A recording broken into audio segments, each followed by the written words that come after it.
उत्तम मी पोलिसांना काढून दिलं। मी तक्रार केली। ही तक्रार मी अखिल भारतीय अंधश्रद्धा निर्मूलन समितीच्या वतीने नाही केली। जादूटोणा विरोधी कायदा महाराष्ट्र राज्याची जी कमिटी आहे, प्रचार प्रसार अंमलबजावणी समिती, तिच्या सहअध्यक्ष या नात्यानं त्या लेटर हेड सही करून मी पोलिसांना दिली। मला असं वाटलं की एसीपी दर्जाचे अधिकारी हा निर्णय घेऊ शकणार नाही आहे, कारण बीजेपी वाल्यांनी त्यांना आणलं होतं मला माहीत होतं। आणि म्हणून मी प्रत्यक्ष अमितेश कुमार कमिशनर यांना भेटलो। त्यांना कायद्याची केवळ प्रत नाही दिली, त्यातले कुठले कुठले मुद्दे लागू होतात त्याचे बारकावे सांगितले। त्यांना ड्रग्ज अँड मॅजिक रेमेडीज ॲक्टची प्रत दिली, कुठलं कुठलं लागू होतं ते त्यांना सांगितलं। 8 दिवस त्यांनी गहन अभ्यास केला, प्रेस कॉन्फरन्स घेतली आणि जाहीर केलं की मी गहन अभ्यास केलेला आहे पोलीस खात्याने, आणि त्याचा निष्कर्ष असा निघतो आहे की हा जो बागेश्वर धामवाला बाबा आहे, धीरेंद्र कृष्ण महाराज आहे, याने कायद्याचं उल्लंघन केलेलं नाही। तो कोणाला सांगतोय? मला, ज्यांनी कायद्यातला प्रत्येक शब्द फायनल केलेला आहे, ज्यांनी कायदा महाराष्ट्रातल्या प्रत्येक पक्षाच्या प्रमुखाला समजावून सांगितलं आणि म्हणून त्यांनी समर्थन दिलेलं आहे। उद्धव ठाकरेंनी समर्थन का दिलं? 2.5 तास माझ्यासोबत चर्चा झाल्यानंतर समर्थन दिलं। देवेंद्र फडणवीसांनी बीजेपीतर्फे या कायद्याला समर्थन का दिलं? कारण या कायद्यातले सगळे बारकावे त्यांच्यापर्यंत अशी चांगल्या पद्धतीनं पोहोचवले म्हणून। ते सोडा, काँग्रेसच्या आणि राष्ट्रवादीच्या सगळ्या मंत्र्यांना मला कायद्यातले बारकावे समजावून सांगावे लागलेले आहेत आणि त्यानंतर एकमतानं हा कायदा संमत झालेला आहे। बरं, एवढ्यापर्यंत मर्यादित नाही, या कमिटीचा सहअध्यक्ष या नात्यानं मी संपूर्ण महाराष्ट्रातल्या पोलिसांचं ट्रेनिंग केलं। त्यामध्ये IPS अधिकाऱ्यांपासून सगळेच अधिकारी असायचे। जो माणूस इतर माणसांना हा कायदा समजावून सांगतो आहे, तो स्वतः सहीनं तक्रार करतो आहे आणि पोलीस कमिशनर सांगतायत की याला कायदा लागू होत नाही, याचा अर्थ क्लिअर असा होतो की कायदा मला काहीच कळत नाही। आणि मी मात्र महाराष्ट्रातल्या सगळ्या पोलिसांचं ट्रेनिंग केलेलं आहे। म्हणजे अशा मूर्ख माणसाच्या हातून कायद्याचं ट्रेनिंग करून घेतलं महाराष्ट्र सरकार। बरं, त्यातला पुढचा विनोद तर फारच विनोदी आहे। ते म्हणाले अंधश्रद्धा निर्मूलन कायदा लागू होत नाही। अंधश्रद्धा निर्मूलन या कायद्यामध्ये शब्दच नाही आहे। अंधश्रद्धा किंवा निर्मूलन हे दोन्ही शब्द या कायद्यामध्ये कुठेच नाही। हा कायदा जादूटोणा विरोधी कायदा आहे। मी त्यांना स्वतः प्रत दिलेली आहे, समजावून सांगितलेलं आहे। ते म्हणतात अंधश्रद्धा निर्मूलन कायदा याला लागू होत नाही। बरं ठीक आहे बाबा, वृत्तपत्र नेहमी याला अंधश्रद्धा निर्मूलन कायदा म्हणतात किंवा प्रसिद्धी माध्यमं म्हणतात, म्हणून कदाचित पोलीस कमिशनरनी असं म्हटलं असेल, म्हणून आपण त्यांना एकदा माफ करू। ते म्हणाले ड्रग्ज अँड कॉस्मेटिक ॲक्ट सुद्धा याला लागू होत नाही। आता तुम्ही IPS अधिकाऱ्याला ड्रग्ज अँड कॉस्मेटिक ॲक्ट कळत नाही, drugs and magic remedies act स्वतंत्र कायदा आहे हे कळत नाही, असं जर म्हणणार असाल तर मी त्यावर विश्वास ठेवायला तयार नाही। मग याचा अर्थ आपल्याला काढावा लागेल की अमितेश कुमार IPS झालेलेच नाही आहेत, हाच फक्त आपल्याला अर्थ काढावा लागेल। इतके धादांत पोलीस कमिशनर खोटं बोलतात, जाहीररित्या बोलतात। बरं, एवढंच नाही, त्यावेळेस तर तो बाबा पळून गेला।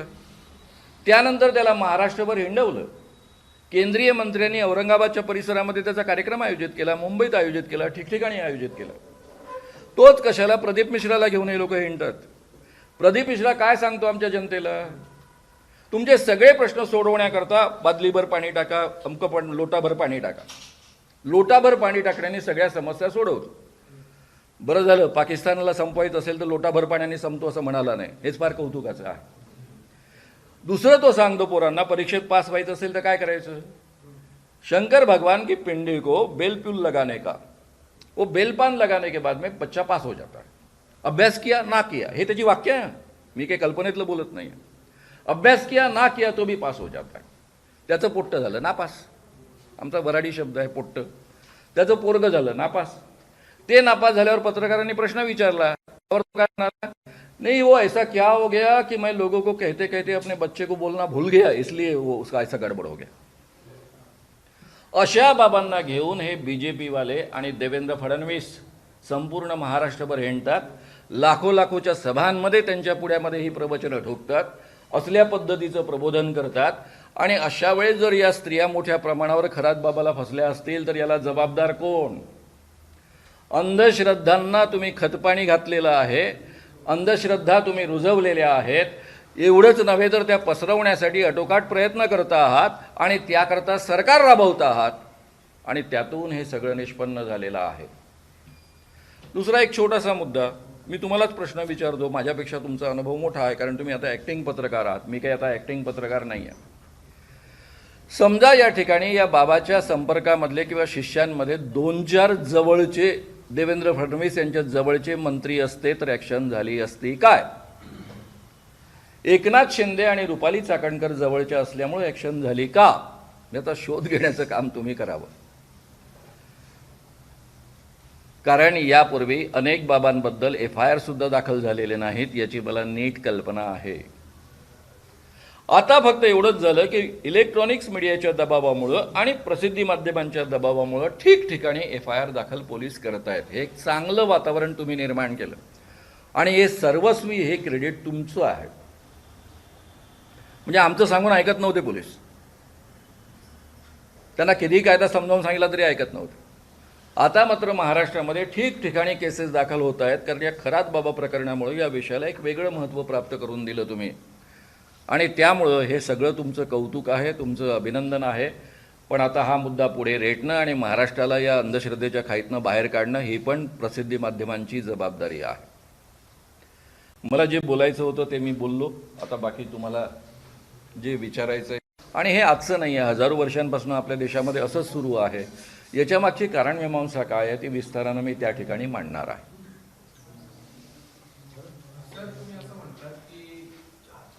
फडणवीसांच्या काळामध्ये जेवढी जनजागृती अंधश्रद्धेच्या निर्मूलनासाठी व्हायला हवी हेतू पुरस्कार झाली नाही याचे काय कारण? हेतू पुरस्पर, अदरवाईज मी जाहीर बोललो नसतो. देवेंद्रंचे आणि माझे काय संबंध आहेत थोडंसं सांगून टाकतो तुम्हाला. मी त्यांच्या वडिलांसोबत काम केलेलं आहे. जेलमधनं मी सुटलो, तेही जेलमधनं सुटले त्यांचे वडील गंगाधरराव फडणवीस. मी इमर्जन्सीमध्ये जेलमध्ये होतो. त्यानंतर मी जनता पार्टीचं काम, जनता पार्टीमध्ये कोण होतं विदर्भामध्ये? समाजवादी तर नव्हतेच. जनता पार्टी म्हणजे विदर्भामध्ये जनता पार्टी याचा अर्थ RSSचे लोक, त्यावेळेसचा जनसंघाचे लोक, फॉरवर्ड ब्लॉकचे लोक, कारण जामवंतराव धोटे त्यामध्ये आले होते आणि आम्ही मिळून हे संपूर्ण विदर्भातलं काम त्या काळात केलं होतं. मी विदर्भातल्या 4-5 जिल्ह्यांमध्ये प्रचार केलेला आहे जनता पार्टीचा 77 साली 78 साली. त्या काळामध्ये गंगाधररावांशी फार चांगली घसट निर्माण झाली. ते माझ्यापेक्षा वयाने मोठे असले तरी माझ्या खांद्यावर हात ठेवून मेरा दोस्त असं म्हणायचे. स्वभावाने अतिशय मोकळे होते. म्हणजे ते कसे वागतात हे कळून घ्यायचं असेल तर नितीन गडकरी कसे वागतात हे जर तुम्ही समजून घेतलं तर त्या पद्धतीनं गंगाधरराव वागायचे. म्हणजे गंगाधररावांचं वागणं जसंच्या तसं नितीन गडकरींनी उचललेलं आहे. इतके मोकळे ते होते. त्यामुळे ज्यावेळेस आणि देवेंद्र फडणवीसांची 2005 पासून मी या कायद्यासंबंधात चर्चा करतोच आहे. मुद्देही सुचवले, त्याचाही अंतर्भाव या कायद्यामध्ये केलेला आहे. देवेंद्र फडणवीसांविषयी मला एक वेगळा जिव्हाळा असा होता की माझ्या मित्राचा मुलगा मुख्यमंत्री झालेला आहे. त्यामुळे सगळ्यात जास्त आनंद मला झाला की देवेंद्र फडणवीस मुख्यमंत्री झाले. BJP मधलेच बाकीचे माझे मित्रमंत्री मला म्हणायचे तुमचं फारच प्रेम आहे मुख्यमंत्र्यांवर. म्हटलं नाही हो, ते कारण नाही आहे. कारण हे आहे की आपल्या मित्राचा मुलगा झाला बाबा. आणि त्यामुळं देवेंद्र फडणवीसांच्या घरी जाऊन मी बोललो. मी तुम्हाला तो उल्लेख केलेला आहे. मी आणि उमेश बाबू चौबे आणि गंगाधरराव फडणवीस तर एका स्कूटरवर हिंडायचे. दोघे कॉर्पोरेटर होते. इतके जवळचे त्यांचे संबंध होते. आणि आम्हा दोघांना त्यांनी सांगितलं की मी 10 कोटीचं बजेट तुम्हाला देतो आहे, तुम्ही काम सुरू करा, उत्तम काम आपण करू. बजेट सोडा हो, सरकारला पैशाची कमतरता नाही. सरकारने काम करायचं ठरवलं तर जिल्ह्यात पैसा पडलेला असतो. त्यामुळे पैसा आणि बजेटची गरज फार नसते. सरकारची फक्त काम करण्याची इच्छाशक्ती पाहिजे. हे शिबिरच आयोजित करायचे असतात ना. तेवढं तर सहज एक ॲडिशनल कलेक्टर आणि कलेक्टर करू शकतात आपल्या जिल्ह्यांमध्ये. तेवढे फंड्स त्यांच्याकडे असतात. त्यांनीच मला सांगितलेलं आहे. कारण ही जी कमिटी जिल्ह्यामध्ये फॉर्म झाली त्याचे त्यावेळेसचे सगळे अध्यक्ष हे ॲडिशनल कलेक्टर असायचे. ते सांगायचे सर कशाला चिंता करता तुम्ही, ते सामाजिक न्याय विभागाच्या भानगडीत फार पडू नका, आम्हाला सांगा आम्ही करून देतो, तुमचे 2-4 शिबिरं काढून देतो. पत्रकारांचं करायचं आहे का, आम्ही करून देतो. ते थांबण्याची गरज नाही. सँक्शन होईल, अमुक होईल, तमुक होईल. आमच्याकडे फंड्स असतात, त्याचा चांगला उपयोग करताय. त्यामुळे फंड्स हा मुद्दा नाही आहे. सरकारने फंड्स दिले नाही हा मुद्दा नाही आहे.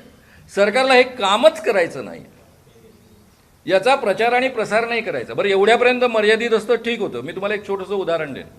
मी जेव्हा 1984-85 मध्ये शुकदास बाबाला एक्सपोज केलं तेव्हा RSSच्या देवरसांकडे, बाळासाहेब देवरस RSSचे प्रमुख होते, त्यांच्याकडे ह्या तक्रारी केल्या. त्यांनी संपादकांना बोलावून घेतलं. मागू वैद्य आणि दिबा घुमरे या दोघांच्या हाताखाली मी तयार झालेलो आहे. मी पत्रकार झालेलो आहे. 4 वर्ष मी तरुण भारतासोबत अटॅच होतो. हात कसा आहे तुमचा पत्रकार, काय करतोय? मग या दोन्ही संपादकांनी त्यांना समजावून सांगितलं. त्यावर बाळासाहेब देवरस 1985-86 साली असं म्हणतात की आपल्याला कुठे आपल्या घरामध्ये साप हवा आहे. पावण्याच्या लाठीनं जर साप मरत असेल तर ती आपल्यासाठी चांगली गोष्ट आहे. म्हणजे आपल्याला कुठे आपल्या धर्मामध्ये आणि आपल्या संस्कृतीमध्ये अंधश्रद्धा हव्या आहेत. ते जर कोणी पावणा हे काम करत असेल आणि त्यातनं तो साप मारला जात असेल तर आपल्याकरता हे चांगलं आहे. आणि म्हणून RSSने कधीही माझ्या कामाला ऑर्गनाइज विरोध कधी केला नाही. एवढं तरी किमान देवेंद्र फडणवीसने शिकायला पाहिजे होतं ना. काम करायला आम्ही, रात्रंदिवस खपायला आम्ही 4000 वक्ते, 400 वक्ते पूर्णतः तयार करून ठेवले, ट्रेन केलेले आहेत महाराष्ट्र सरकारच्याच पैशाने. हे 400 वक्ते जर गावोगाव बोलायला लागले तर काय वातावरण निर्माण होईल याची तुम्ही केवळ कल्पना करून पहा. प्रत्येक 2-2 शिक्षक आपण शाळेमधले तयार करणार होतो. प्रत्येक शाळेमधले 2 शिक्षक जर ट्रेंड झाले या विषयामध्ये आणि त्यांना यातले सगळे बारकावे कळले आणि ते जर कन्व्हिन्स झालेले असतील तर त्या शाळांवर काय इम्पॅक्ट येईल याचा तुम्ही कल्पना करून पहा. प्रत्येक ग्रामसेवक, प्रत्येक अंगणवाडी सेविका, प्रत्येक आरोग्य कर्मचारी या सगळ्यांची ट्रेनिंग होणार होते. हे सगळं सरकारने सँक्शन केलेला प्रोजेक्ट आहे, जो ऑलरेडी सुरू झालेला होता 2014 मध्ये. तो सगळा थांबवला ना. आणि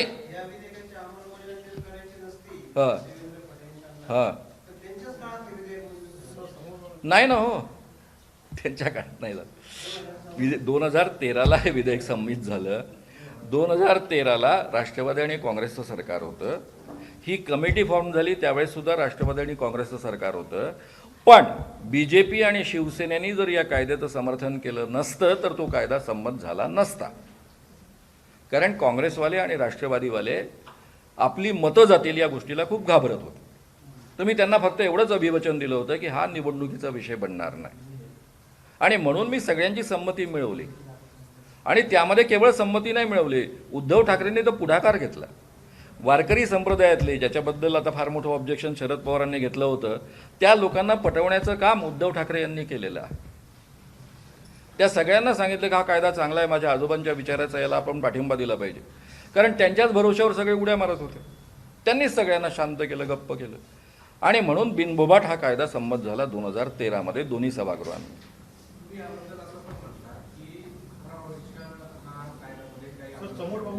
हां,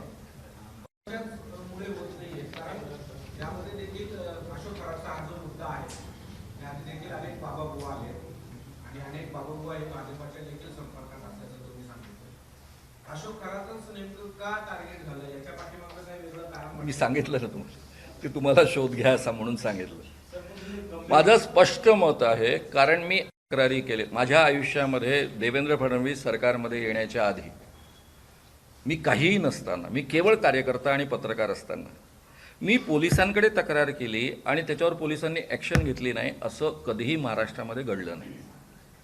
पोलिसांमध्ये हा आत्मविश्वास असायचा की श्याम मानव ज्या अर्थी तक्रार करतायत त्या अर्थी ते पूर्ण अभ्यास करून आलेले आहेत. त्यांना मी पटवायचो कायदा कसा लागू होतो. त्यावेळेस तर आपला जादूटोणाविरोधी कायदा पण नव्हता. Drugs and magic remedies act आणि 420ची कलम पोलीस लावायचे त्यांच्या स्तरावर. काँग्रेस सरकारने कधीच हस्तक्षेप केला नाही. त्यावेळेस हा मुद्दाच आला नाही कधी. इथे सरकार हस्तक्षेप करतं, ॲक्शन घेऊ नका म्हणून सांगतं. आता ते सरकार म्हणजे नगरसेवक मानायचं का आपण, हा आपला मुद्दा आहे. पण पोलीस घाबरतात ना. हा बोला. असं का वाटतं की भाजप या सगळ्या जे हिंदू बाबा साधू वगैरे आहेत त्यांना पाठीशी घालतात असं आपल्याला का वाटतं? त्याचं कारण आपण नाव घेतले ते मोठे आहेत, काही जे आहेत ते विशिष्ट ठिकाणी मर्यादित आहेत. नाही ना, मी तुम्हाला सांगतो ना, गावोगावचे तुम्ही आता लिस्ट काढा. तुम्हाला दुसरं उदाहरण देतो मी. अंधश्रद्धा केवळ BJPमध्ये आहेच असं नाही आहे. काँग्रेसमध्ये होते, राष्ट्रवादीमध्ये होते. शरद पवार सोडले तर मेजॉरिटी लोक अंधश्रद्धा होते. अजितदादा, शरद पवार, 2 अपवाद. पहिलं उदाहरण तुम्हाला सांगतो विलासराव देशमुखांचं. विलासराव देशमुखांच्या अंधश्रद्धेविषयी बोलण्याची गरज आहे का? सत्यसाईबाबांचे ते परमभक्त होते, आपल्यापैकी प्रत्येकाला माहिती. 2005 मध्ये हा कायदा संमत झाला. 2005ला 16 डिसेंबरमध्ये विधानसभेमध्ये 288 आमदार असतात त्या विधानसभेमध्ये विलासरावांनी हा कायदा संमत करून घेतला. आणि या कायद्यामधलं अनुसूचीमधलं दुसरं कलम आहे, एखाद्या व्यक्तीने तथाकथित चमत्कारांचा प्रयोग प्रदर्शित करून त्याद्वारे आर्थिक प्राप्ती करणे आणि अशा तथाकथित चमत्कारांचा प्रचार प्रसार करून लोकांना फसवणे, ठकवणे, त्यांच्यावर दहशत बसवणे हा कायद्याने गुन्हा. सत्यसाई बाबा उघडपणे हवेत हात फिरवायचे आणि अंगठ्या निर्माण करायचे, विभूती निर्माण करायचे. पण विलासरावांनी एकदाही दुरान्वयानं, इतक्या मिटिंगा त्यांच्यासोबत झालेल्या, मिटिंगाच्या बाहेर बोलणं झालेलं आहे, खाजगीमध्ये बोलणं झालेलं आहे, एकदाही सुचवलं नाही की तुम्ही हे दुसरं कलम आहे जरा ते काढून टाका म्हणून. तेही जाऊ द्या. 2013 हा कायदा संमत झाला. तो शिवाजीराव मोघेंच्या सहीनं झालेला आहे. तुम्ही त्या काळामध्ये शिवाजीराव मोघे मंत्री होते, 5 वर्ष सामाजिक न्याय मंत्री होते. त्या काळात कधी मुंबईच्या दालनात गेलात का? गेला असेल तर तुम्हाला आठवत असेल, त्यांच्या मेन दालनामध्ये सत्यसाई बाबांचं एवढं मोठं कटआउट लागलेलं आहे. या माणसाने शेवटपर्यंत टिकून हा कायदा संमत करून घेतला. ते सत्यसाई बाबांचे परमभक्त आपल्या मंत्रालयाच्या दालनात सत्यसाई बाबांचा कटआउट लावतात. त्यांच्या हाताखाली मी काम केलेलं आहे.